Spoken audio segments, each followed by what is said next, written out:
16과 자녀된 자의 책임이 무엇입니까? 네. 자녀된 자의 책임이 무엇입니까? 라고 했습니다. 우리가 노블레스 오블리주라는 그 표현을 알죠. 네. 높은 사회적 신분에 걸맞는 도덕적 책임이 있어야 된다. 네. 도덕적 의무가 있어야 된다라는 건데, 이제 초기 로마 시대 때 왕과 귀족들이 보여주었던 이제 도덕성과 솔선수범 때문에 이런 말이 생겨났습니다. 이렇게 그 신분이 높으면 도덕적으로도 탁월해야 된다라는 건데, 그러면 우리는 이 귀족 정도에 지나지 않는가? 그게 아니죠. 하나님의 자녀라는 신분이잖아요. 그렇다면 하나님의 자녀라면 마땅히 탁월한 그 도덕적인 모습이 있어야 되지 않겠냐가 이제 해당이 된다라는 겁니다. 우리가 하나님의 자녀가 되었다라는 것은 특권이며 또 큰 복입니다. 그런데 여기에 상응하는 책임이 따르는데, 이런 것들은 간과하고 나의 신분만을 생각하는 그런 사람들이 있죠. 그러니까 그 옷이 걸맞지가 않은 사람이죠. 모세가 죽기 전에 행한 설교에서 이렇게 얘기를 합니다. 이 큰 나라 사람은, 이스라엘 백성들 얘기를 하는 거예요. 이 큰 나라 사람은 지혜와 지식이 있는 백성이로다 하리라. 자, 저는 어디에다 동그라미를 쳤냐면 하리라에 동그라미를 쳤습니다. 왜냐하면 사람들이 그렇게 부를 거다라는 거라는 거예요. 부를 거다. 과연 지혜와 지식이 있는 백성이다. 이 큰 나라 사람들. 그러니까 누가 기독교인을 보면 야, 과연 지혜와 지식이 있는 사람들이다 라고 얘기를 할 수 있을 정도로 탁월해야 된다라는 거죠. 하나님 백성은 다르다라는 거예요. 주님께서도 산상수훈에서 말씀을 해주셨죠. 사랑할 만한 사람만 사랑하면 무엇이 상이 있냐? 세리도 이같이 한다라고 말씀해 주셨어요. 그리고 너희가 형제에게만 인사를 하면, 무난하면 남보다 더하는 것이 무엇이냐라고 말씀하셨습니다. 즉 남보다 나을 게 뭐냐라는 거예요. 그 이방인도 한다. 자기가 사랑하는 사람을 사랑하는 것은 세리도 하고, 세리는 이제 죄인의 대표로서 언급이 됐죠. 자기만 챙기는 사람들이잖아요. 그러니까 자기 가족들은 세리도 사랑한다. 그런데 사랑하지 못할 것 같은 사람을 사랑해야 되는 건데, 그 정도 하면 되겠느냐라는 거고, 형제에게만 인사하면 이방인들도 그 정도는 한다라는 거예요. 그러면서 주님께서 뭐라고 하시냐면, 그러므로 하늘에 계신 너희 아버지의 온전하심과 같이 너희도 온전하라라고 합니다. 예. 이거는 이미 하나님 백성이기 때문에, 이미 하나님의 온전하심 가운데 들어와 있는 사람이기 때문에 그 온전함을 너희 삶을 통해 나타내봐라 라고 말씀하시는 거죠. 그래서 이 산상수훈은 이렇게 살면 천국 보내주겠다가 아니라, 천국 백성 된 하나님의 백성들의 삶의 모습이 이렇다라는 것을 나타내는 것이죠. 자, 192번 봅니다. 오늘 오전 말씀과 굉장히 비슷한 주제죠. 네, 택하심을 받은 자들의 삶과 또 하나님의 자녀된 자의 책임은 무엇입니까? 비슷합니다. 자, 192번. 그리스도인은 어떤 사람들이라고 말씀합니까? 고린도전서 6장 19절에서 그리스도인들은 성전이다 라고 해요. 성전, 성령의 전이다. 그러니까 그리스도인들은 하나님의 자녀이면서 하나님이 거하시는 처소고, 또 직분은 어떤 직분이냐? 왕의 직분을 가지고 있고, 제사장의 직분을 가지고 있고, 선지자의 직분을 가지고 있습니다. 왕의 직분이라는 것은 세상의 종처럼 사는 것이 아니라 세상을 하나님의 가치관으로 다스리라는 거예요. 거기에 함몰되지 않고 넉넉히 믿음으로 이겨내라는 거죠. 그게 왕이에요. 그러니까 이 왕의 모습은 이 땅에서는 두드러지지 않게 보일 수가 있습니다. 왜냐하면 그냥 역행하는 모습이니까 사람들의 눈에 좀 가시처럼 보일 수가 있어요. 다 그렇게 세상의 가치와 돈과 명예, 권력 이런 거에 순응하면서 사는데, 그런 것이 아닌 하늘에 소망을 두고 사니까 눈에 가시처럼 보일 수 있지만 이게 왕의 모습이다라는 거고, 제사장의 모습이라는 것은 뭐냐면, 제사장은 하나님과 원수된 인간들을 연결시켜주는 중보자의 역할이잖아요. 우리도 제사장이라는 것은 우리의 진정한 대속 제물 되시고 제사장이신 예수 그리스도를 전하는 자로서의 중매자는 된다는 거예요. 직접적인 그 중보자는 아니지만 그 중보자를 전하는 중매자가 된다는 겁니다. 그래서 제사장으로 삶을 살게 되고 그리고 예배하는 삶을 살죠. 그리고 선지자의 삶은 선지자는 하나님의 말씀을 받아서 전하는 사람이잖아요. 이와 같이 우리 그리스도인들은 하나님의 복음을 듣고 전하는 사람들이란 거예요. 자, 이런 것들이 그리스도인을 나타냅니다. 자, 이 점을 하루에 몇 번씩이나 생각합니까? 라는 거죠. 그러니까 내가 누구인가, 내가 받은 직분, 나의 사명이 무엇인가를 자주 생각해야 된다라는 거예요. 193번. 그러므로 우리 몸을 누구에게 무엇으로 드리라 하십니까? 우리 몸을 누구에게 드립니까? 하나님이 기뻐하시는. 자, 로마서 12장 1절. 그러므로 형제들아 내가 하나님의 모든 자비하심으로 너희를 권하노니 너희 몸을 하나님이 기뻐하시는 거룩한 산 제물로 드리라. 이는 너희가 드릴 영적 예배니라. 그러니까 하나님께 드리는데 드리는 방법을 거룩한 산 제물로 드리래요. 구약 시대에는 산 제물은 없어요. 다 죽습니다. 생명이 붙어 있는 것들은 뭐 소재 같은 경우는 곡식이니까 뭐 생명이 없으니까 죽이는 게 없었죠. 하지만 이제 완전 부드럽게 가루로 만드는 것은 있었어요. 어쨌든 구약 시대에는 피가 있었었는데 이제 피 흘림이 없이 산제물로 드리라는 겁니다. 이건 무슨 말이냐? 주를 위해 살라라는 말이에요. 이제 목숨은 우리가 내놓는 게 아니라 그리스도께서 내놓으셨으니 주를 위해 살라는 겁니다.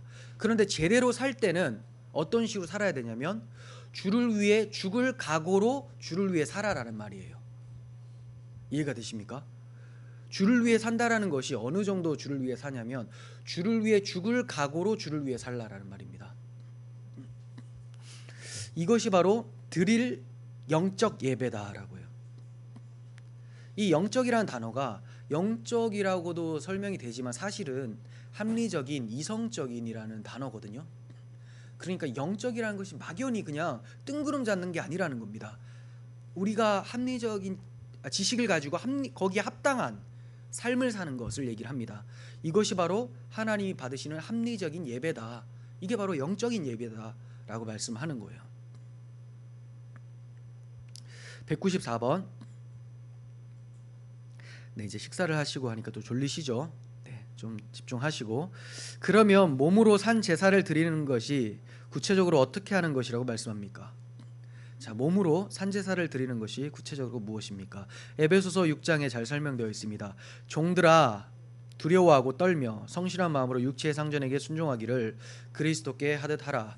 자, 오늘날에 종이 없습니다. 굳이 적용시키자면 그 직장 회사원들 될 수가 있겠고 다 계급 사회잖아요. 그러니까 그 윗사람들한테 순종하기를 그리스도께 하듯 하라라고 해요. 그런데 어떤 식으로 하냐면 눈가림만 하여 사람을 기쁘게 하는 자처럼 하지 말고, 왜냐하면 사람들은 속거든요. 그래서 그걸 기뻐해요. 눈가림으로 해도 야, 자기 말 잘 듣는다고 생각을 해요. 그런데 우리 주님은 겉모습만 보는 것이 아니라 마음을 보시죠. 네. 심장을 살피시고 폐부를 시험하시는 분, 그렇죠? 그래서 그리스도의 종들처럼 마음으로 하나님의 뜻을 행하고라고 합니다. 그러니까 마음으로부터 상관을 존경하는 마음을 가지고 순종하라는 겁니다. 그리고 기쁜 마음으로 섬기기를 주께 하듯 하고 사람들에게 하듯 하지 말라. 기쁜 마음으로 섬기기를 주께 하듯 하고. 이게 참 쉽지 않죠. 회사 다니면서 기쁜 마음으로 또 상관을 존경하는 마음으로 하기가 참 쉽지 않지만 그 사람이 하나님의 법과 위배된다면 우리가 따를 수가 없겠지만 그렇지 않고 그냥 직장에 있는 어떤 일을 맡기고 할 때는 기뻐하고 존경하는 마음으로 그렇게 행해야 된다. 이 모든 것을 주장하시는 분이 하나님이기 때문에 하나님이 그러한 직장을 허락해 주셨고 또 직장 상사를 허락해 주셨기 때문에 그 안에서 열심을 다해서 섬기라라는 말씀이죠. 그래서 사실은 기독교인 하면 역사 속에서 참 근면성실한 사람이다라는 인식이 있었어요. 야, 기독교야? 그럼 내가 너하고 같이 일하겠다, 이런 게 있었는데 오늘날은 오히려 욕을 많이 먹고 있죠. 그 이유가 뭐냐? 복음을 잃어버렸으니까. 예, 그거예요. 복음을 잃어버렸으니까. 이런 지금 이렇게 하십시오라는 말을 많이 안 해서가 아니에요. 교훈적인 설교는 지금도 계속 됩니다. 하지만 에베소서 6장, 이거 마지막 장이거든요. 6장에서 이 얘기를 하기 전에 이미 1, 2, 3장에서 복음을 깊게 설명을 합니다. 그리고 이 얘기를 해야 되는데 그냥 갑자기 이 얘기만 하니까 그렇죠. 마음에서 우러나는 것이 없는 것입니다. 밑에 글 보시면 비록 노예 신분이지만 하나님의 이름에 욕을 돌리지 않고 영광을 돌리기 위하여 열심히 일한다면 그것이 하나님의 뜻을 행하는 예배라는 말씀을 듣는 형제의 깨달음이 무엇입니까? 네. 우리가 그리스도인으로서 회사에서 또 뭐 일터에서 각자 위치에서 제대로 근면성실하지 못하면 누가 욕을 먹냐? 하나님이죠. 네. 원래 그래요. 그 사람들이 하나님 비판하기를 되게 좋아합니다. 원래. 그래서 자기가 안 믿고 싶어서 안 믿는 것을 명분 삼기 위해서 이 사람을 이제 걸고 넘어지죠. 근데 걸고 넘어질 때 걸리는 게 있으니까 걸고 넘어지는 거죠. 네. 뭐 그런 거 없이 너의 착한 행실을 통해서 하나님께 영광 돌리게 하라라는 말씀처럼 엄청 착하게 성실하게 살면 그 사람이 하나님을 비판할 수가 없습니다. 그런데 이제 우리의 모습을 통해서 하나님께 욕을 돌릴 수가 있는 것이죠. 자, 195번. 그러므로 하나님의 자녀인 우리들은 어떻게 해야 마땅합니까? 나오네요. 여기 5장 16절 마태복음 5장 16절 너희 빛이 사람 앞에 비치게 하여 그들로 너희 착한 행실을 보고 하늘에 계신 너희 아버지께 영광을 돌리게 하라. 네. 그리스도인은 불신자의 성경이다라고 얘기를 합니다. 네. 그리스도인은 불신자의 성경이다. 그리고 제가 종종 말씀드리기를 그리스도인은 교회는 하나님의 전광판이다. 이렇게 하나님 나라의 광고판이다. 이렇게 말씀을 드리는데 우리를 통해서 하나님이 어떠한지 그리스도가 어떠한지 성경이 무슨 내용이 담겨 있는지를 본다는 거예요. 거짓말을 엄청 해요. 그러면 성경에서 거짓말 하라고 하나 보다. 이렇게 생각하겠죠. 그렇게 거짓말을 열심히 하니까 그 그리스도인은 말씀대로 산다라고 생각을 하는데 그 말씀이 그렇다라고 이제 인식을 하겠죠. 하지만 불신자들도 성경을 꽤나 본 사람들이 있습니다. 그러니까 저거는 말씀대로 살지 않아도 구원 받는다는 종교구나. 또 이렇게 인식을 할 수가 있어요. 어쨌든 우리의 삶을 통해서 성경이 그들에게 어떤 식으로 다가오게 되는가를 결정지을 수도 있다는 겁니다. 196번. 그런데 우리 몸의 지체가 어떤 무기로 악용될 수 있다고 합니까? 이건 지난 시간에 했죠. 로마서 6장 13절. 또한 너희 지체를 불의의 무기로 죄에게 내주지 말고 오직 너희 자신을 죽은 자 가운데서 다시 살아난 자 같이 하나님께 드리며 너희 지체를 의의 무기로 하나님께 드리라. 예, 불의의 무기로 안 내주는 것만으로 만족하지 마십시오. 오늘 설교로 생각해 보면 땅에 있는 지체를 죽이는 것으로 다 했다라고 생각하지 마시고 의의 옷을 입어야 되잖아요. 이와 같이 불의의 무기로 사용 안 되는 것 정도로만 그치는 것이 아니라 의의 무기로 사용되는 것까지도 여러분들이 생각을 해주셔야 돼요. 사탄이 거듭난 우리의 영은 지배할 수는 없지만 몸의 지체, 즉 우리의 입이나 손이나 발 등은 악용할 수가 있다라는 말씀이죠. 네. 197번. 누구를 근심시키지 말고 기쁘시게 하라고 말씀합니까? 에베소서 4장 30절에서 하나님의 성령을 근심하게 하지 말라. 그 안에서 너희가 구원의 날까지 인치심을 받았느니라. 주를 기쁘시게 할 것이 무엇인가 시험하여 보라. 네. 성령을 근심하지 말라고 합니다. 성령께서 우리 마음에 계시죠. 마음에 계시고 그 성령께서 날마다 우리에게 조명하여 주세요. 성령이 조명해 주시지 않으면 우리 마음은 깜깜해요. 깜깜한 상태로 성경을 보니까 성경이 곡해가 됩니다. 그런데 조명해 주시면 이게 보여요. 성령께서 저 자시니까 해석할 수 있게 해주시죠. 그리고 적용시키고 행할 수 있는 능력을 주십니다. 그런데 성령을 근심케 하면 어떻게 됩니까? 성령이 더 이상 조명해 주시고 싶은 마음이 없죠. 성도의 삶의 능력이 떨어지는 이유는 성령을 근심케 해서입니다. 그러면 어떨 때 성령이 근심하게 될까요? 죄를 범할 때입니다. 죄를 범할 때. 죄를 범했는데 여전히 여러분이 성령 충만해요. 난 그렇게 느껴요. 그거는 착각입니다. 성령님은, 하나님은 죄를 미워하시잖아요. 죄 때문에 자기 아들까지 내어주셨어요. 그런데 그 죄가 들어왔을 때 이렇게 죄 지어도 괜찮아, 너무 좋아, 이렇게 하지 않는다는 거죠.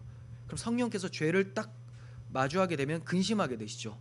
그러면 안 하세요. 우리에게 말씀하지 않으십니다. 그러면 이런 일들이 왜 일어나는가?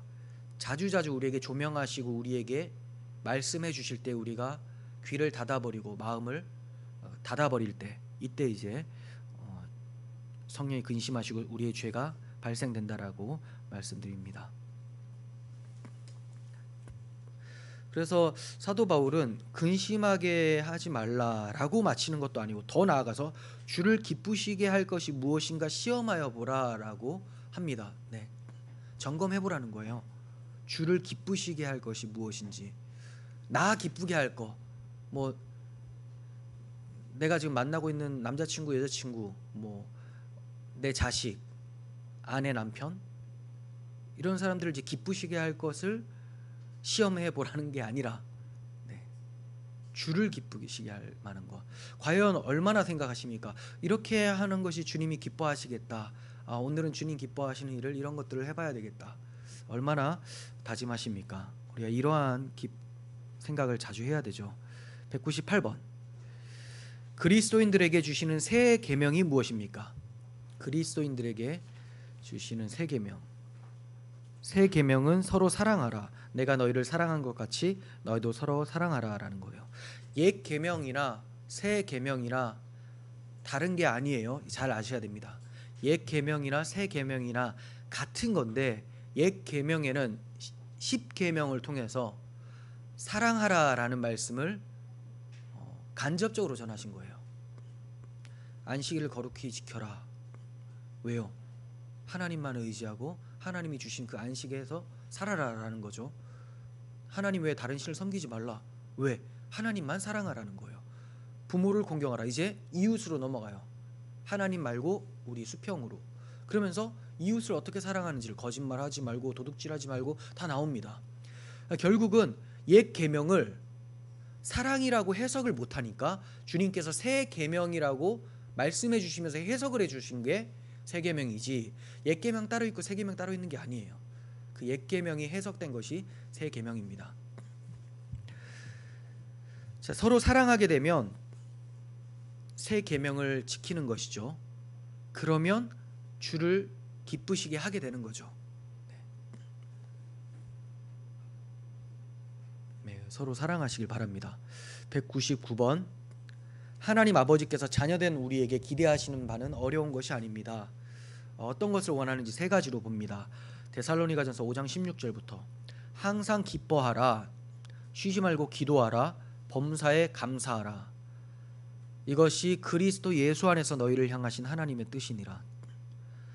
하나님의 뜻이 뭔지 모르겠어요 라고 할 수가 없습니다. 이제 그리스도 예수 안에서 너희를 향하신 하나님 뜻이 이런 거죠. 내가 지금 동쪽으로 가야 됩니까? 서쪽으로 가야 됩니까가 하나님의 뜻이 아니라, 그런 걸 찾는 것이 하나님의 뜻을 발견했다라고 하는 게 아니에요. 하나님이 기뻐하시는 것은 우리가 항상 기뻐하고 항상 기도하고 범사에 감사하는 것을 하나님의 뜻이라고 말씀하고 있습니다. 그러니까 동쪽으로 가든지 서쪽으로 가든지 기뻐하고 기도하고 감사하면 하나님의 뜻을 행하는 거죠. 네. 우리 마음에 있어요. 우리 마음에. 어떤 행위에 있는 것이 아니라. 200번 보시면 이제 하나씩 봅니다. 첫째로, 우리는 걱정스러운 많은 문제를 만납니다. 그런데 어떻게 항상 기뻐할 수 있습니까? 네, 무슨 정신 이상자도 아니고 어떻게 계속 기뻐할 수 있는가? 로마서 8장 18절에서 생각하건대 현재의 고난은 장차 우리에게 나타날 영광과 비교할 수 없도다. 영광을 생각해 보면, 받을 영광을 생각해 보면 입이 귀에 걸리는 거예요. 집에 가서 맛있는 아이스크림 먹을 것만 해도 입에 걸리는 게 우리들인데, 이 우리가 받을 그 귀한 영적 은사 선물들, 이런 것들을 우리가 천국에서 받게 된다라고 생각한다면 지금 좀 어렵고 힘들어도 입이 귀에 걸리지 않겠느냐라는 거죠. 그래서 장차 우리에게 나타날 영광을 묵상해봐라. 네. 그리스도께서 지금 누리는 모든 것들을 우리에게 주신다라고 했어요. 그 왜냐? 우리가 그의 몸이 되었기 때문에. 머리는 받는데 몸 못 받는 경우가 없지 않습니까? 그런 엄청난 사건들을 우리가 자주 묵상을 해야 되는 것이죠. 그러니까 두 가지예요.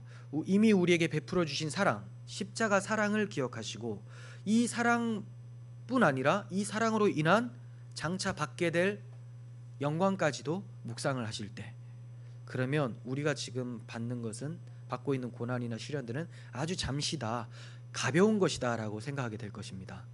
201번. 자, 둘째로 쉬지 말고 기도하라 라고 하는데, 이것이 어떻게 가능해질까요? 쉬지 말고 기도하라. 맨날 그냥 집에 들어가서 안 나오고 교회 강대상 앞에서 기도하고를 말하는 게 아니에요. 그렇게라도 좀 했으면 좋겠다는 것이 제 마음이지만, 그죠? 꼭 이렇게 말씀을 드리면 여러분들은 그렇게 안 해도 되는구나, 꼭 이렇게 생각할까 봐 제가 그런데 쉬지 말고 일단 기도를 해보려고 한 적이 있으세요? 어떤 정말 계속 기도하려고 했던 순수한 어린 마음이 있었는가라는 거예요.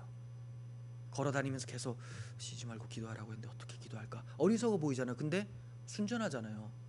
네. 이런 정직함, 몰라서 그런 거지 얼마나 주를 사랑하기에 그 말씀대로 살려고 합니까? 먼저는 이렇게 쉬지 말고 기도하려는 물리적인 시간, 그리고 행동, 이게 있어야 돼요. 그런데 그것뿐만이 아니다. 자, 그것뿐만이 아니라 시편 1편 2절에서 오직 여호와의 율법을 즐거워하며 그의 율법을 주야로 묵상하는도다. 이것도 기도가 된다라는 겁니다. 제가 이것만 얘기하면 여러분들이 기도를 많이 안 할까 봐 앞에 걸 강조를 하고 이제 이거 들어가는 거예요. 그러니까 우리는 시시때때로 기도할 수 있도록 날마다 생각을 해야 되고 무릎을 꿇어야 되는데, 그런데 그렇지 못한 상황에서는 말씀을 주야로 묵상하라라는 거죠. 그런 좋은 방법이 바로 저는 암송이라고 봐요. 성경 말씀 암송. 오늘도 말씀을 실어 드렸습니다. 예레미야서 17장 9절에서 10절 맞죠? 네. 예.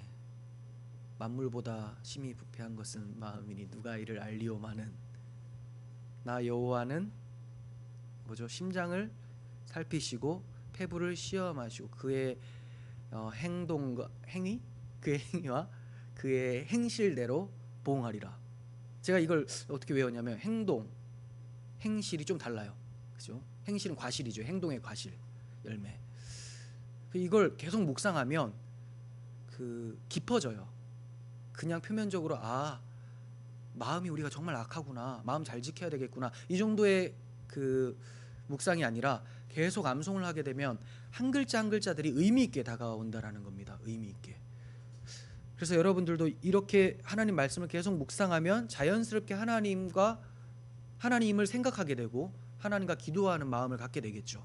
이것을 자주 하시라는 겁니다. 그래서 제가 말씀을 보세요라고 하는 게 그냥 이렇게 말씀 보는 시간만 확보하라는 것이 아니라 암송하면서 계속 이 히브리 사람들처럼 중얼중얼거리잖아요. 그 사람들이 왜 그러겠습니까? 하나님 말씀을 입에서 머리에서 떠나지 않게 하려고 하는 거거든요. 경건한 유대인들은 이러한 모습들이 저희들에게 좀 있어야 된다고 생각됩니다. 그리고 이제 다른 방법으로는 찬송을 부르는 것도 좋은 방법이라고 하죠. 저도 초신자 때는 찬송을 많이 불렀습니다. 군대에서 예수님을 믿었잖아요. 그때 이제 제가 운전병이었어요. 그래서 이 차에 CCM 테이프를 사서 넣고 계속 이제 틀고 다녔죠. 그러니까 성경을 하나도 모르고 있었던 새신자가 그 찬양을 따라 부르다 보니까 노래 말인 줄 알았는데 그게 성경에 있는 말이더라고요. 성경에 있는 말씀을 노래로 만든 거잖아요. 그래서 그렇게 묵상하게 되는 경우가 많이 있었습니다. 그것도 곡조 있는 기도가 되죠. 네.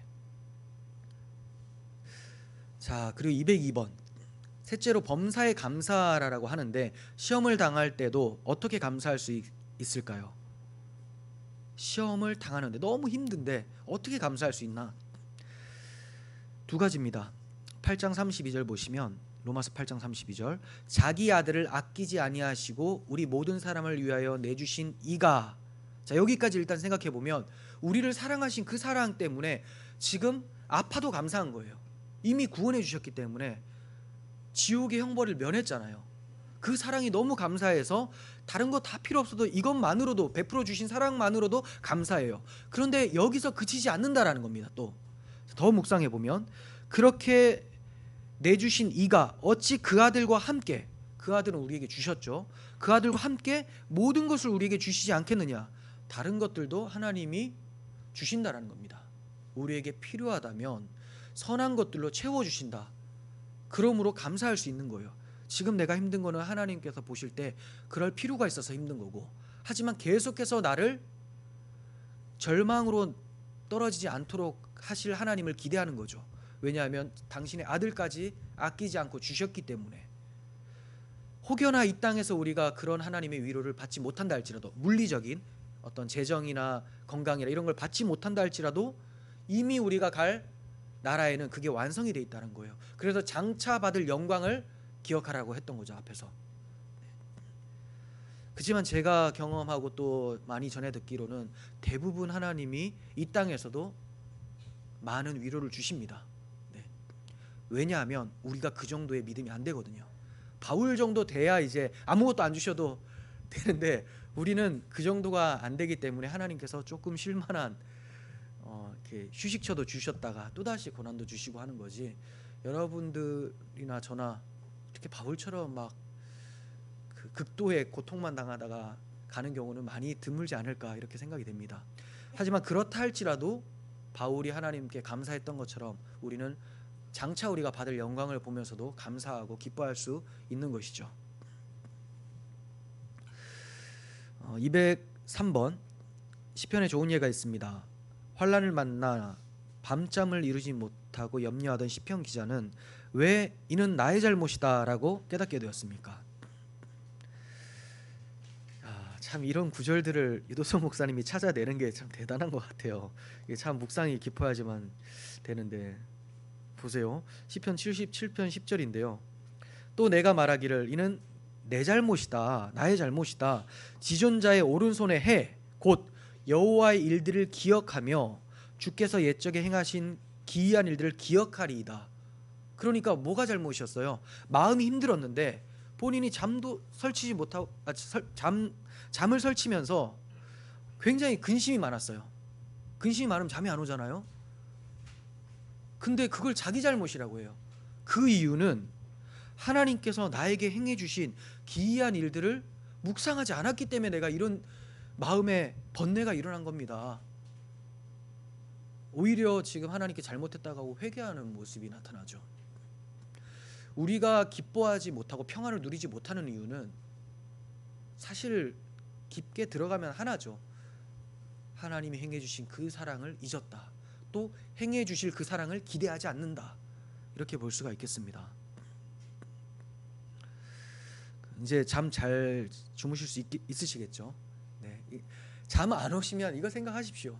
어차피 그 근심된 일들을 생각하면 해결이 안 돼요. 해결하려면 뭔가 해야 되잖아요. 근데 뭐 밤에 뭘 하겠습니까?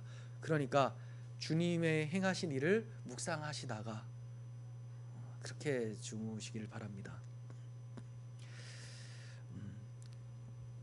204번 기독교의 기본 진리로 세움을 받은 자의 인생관이 어떻게 변화되어야 마땅하다고 말씀합니까? 복음이 있는 사람은 어떻게 변화되어야 마땅합니까? 이런 뜻이죠. 로마서 14장 7절 우리 중에 누구든지 자기를 위하여 사는 자가 없고 자기를 위하여 죽는 자가 없다. 예. 누구든지 모든 그리스도인들은 자기를 위해 살지도 않고 자기를 위해 죽지도 않는다. 누구를 위해?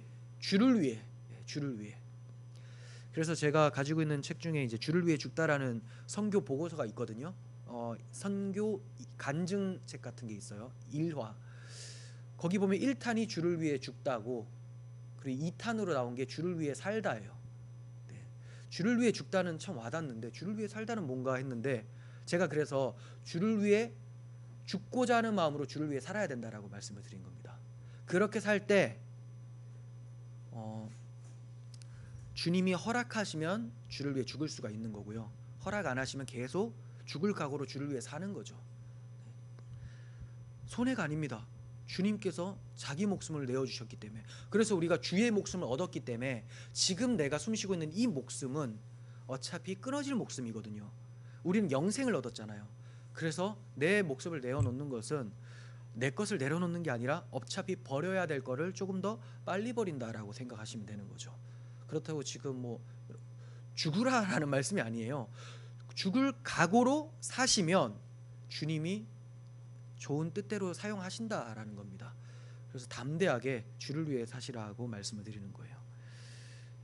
그렇게 살 수 있는 이유는 주님이 자기를 위해 죽어주시고 또 자기를 위해 부활하셨다라는 것을 알기 때문에 그렇게 살 수가 있죠. 그래서 사도 바울이 누구든지 자기를 위하여 사는 자가 없고 자기를 위하여 죽는 자가 없도다. 우리가 살아도 주를 위하여 살고 죽어도 주를 위하여 죽나니 그러므로 사나 죽으나 우리가 주의 것이로다 라고 말씀하고 있는 겁니다. 사나 죽으나 주의 것이다.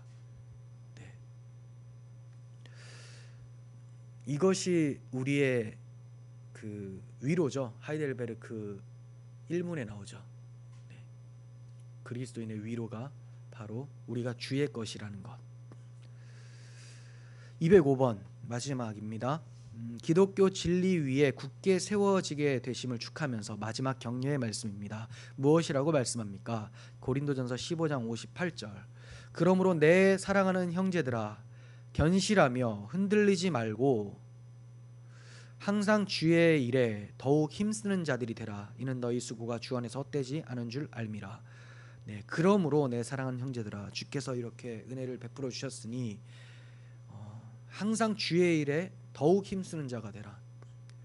여러분들이 하는 모든 일들은 주의 일과 관련이 돼야 됩니다.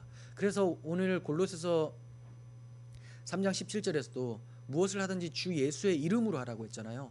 내가 지금 하고 있는 직장 일도 그래요. 네, 이걸 통해서 어떻게 하면 봉사하고 다른 사람을 섬길 수 있고 또 주님의 이름을 높일 수가 있는가를 고민해 보시고 또 이걸 계기로 또 복음을 전할 수 있을까를 생각해 보시라는 거죠. 그래서 항상 주의 일에 더욱 힘쓰는 자들이 되라. 더욱 힘쓰고 있는 사람들한테 하는 말이에요. 힘 안 쓰고 있는데 힘쓰라는 게 아니라 너희 잘 힘쓰고 있는데 더욱 힘쓰는 자가 되라. 네. 이것은 너희 수고가 주 안에서 헛되지 않는다. 즉 너희가 수고하면 더욱 힘쓸수록 너희의 상이 큼이라라는 거죠. 그 힘씀이 뭡니까?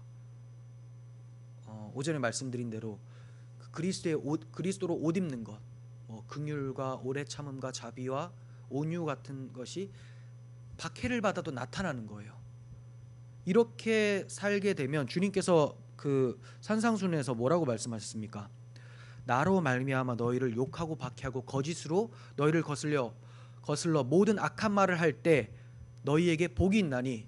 자, 그럴 때에도 이런 사람들이 박해를 받을 때에도 심령이 가난하고 온유하고 의를 위해 박해를 받고 이런 그 복 있는 사람의 삶을 살잖아요. 그럴 때 너희가 복이 있다. 기뻐하고 즐거워하라. 하늘에서 너희의 상이 큼이라. 너희 전에 있던 선지자들도 이같이 박해하였느니라. 그러므로 선지자들도 상이 크다라는 거예요. 그러니까 너희들도 그 상을 받는다. 선지자들의 상을 받는다라는 겁니다. 이 정도면 우리가 충분히 주를 위해 살 만한 이유가 되겠죠. 아무 상이 없어도 주님이 우리의 상이기에 그렇게 살아야 되는데 주님께서는 주와 함께 더불어 천국의 많은 것들을 우리에게 또 주시기로 약속을 해주셨습니다. 그러니 우리가 더욱 힘써서 주의 일을 감당할 수 있었으면 좋겠습니다. 기도하겠습니다. 하나님 아버지, 저희가 하루하루 살아갈 때마다 주님이 기뻐하시는 주님의 백성들의 모습, 제자들의 모습으로 살 수 있었으면 좋겠습니다. 주님께서 피 흘려주시고 핏값으로 산 이 목숨, 주님의 핏값만큼은 살면서 주님께 영광 돌리기를 원합니다.